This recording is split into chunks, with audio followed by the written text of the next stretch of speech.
تمام کلاسوں کی تعلیمی ویڈیوز حاصل کرنے کے لیے ہمارا چینل سبسکرائب کر دیں اور ساتھ گھنٹی کو بھی دبا دیں تاکہ ہماری ہر آنے والی ویڈیو آپ کو نوٹیفیکیشن میں مل جائے۔ اعوذ باللہ من الشیطان الرجیم، بسم اللہ الرحمن الرحیم۔ ڈیئر اسٹوڈینٹس، بہن بھائیو، السلام علیکم۔ نیکسٹ چیپٹر ہمارے سامنے اسلامیات اختیاری کا فرسٹ ایئر کا صبر۔ تو چلیے ویڈیو کو شروع کرتے ہیں۔ صبر کے لغوی معنی بیان کریں۔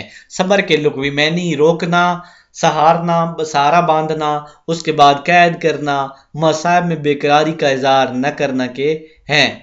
تو یہ صبر ہے۔ صبر کے اصطلاحی معنی کیا ہیں؟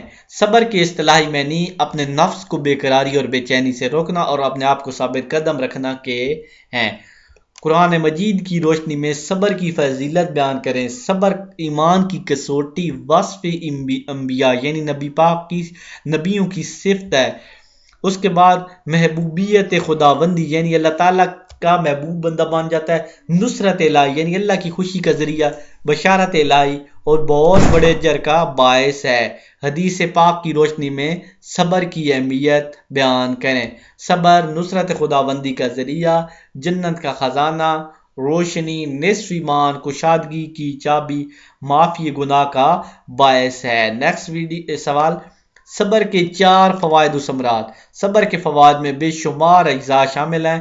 باعث بخشش، زینت ایمان، افضل عبادت اور اطمینان قلب کا ذریعہ ہے۔ نیکسٹ سوال، صبر جمیل کی تشریح کریں۔ صبر جمیل سے مراد بہترین صبر ہے، یعنی صبر کا اعلیٰ درجہ۔ صبر تو انسان مشکلات پر کرتا ہے لیکن صبر جمیل اس کی اعلیٰ شکل ہے۔ نیکسٹ سوال ہے، معاشرے پر صبر کے اثرات بیان کریں، یعنی اگر معاشرے میں کے لوگ سارے صبر کرنے والے ہوں گے تو کیا اثر ہوگا؟ صبر سے معاشرے میں امن و ترقی، اتحاد، محبت، استحکام پیدا ہوتا ہے۔ جو لڑائی جھگڑے ہوتے ہیں وہ کم ہوتے ہیں۔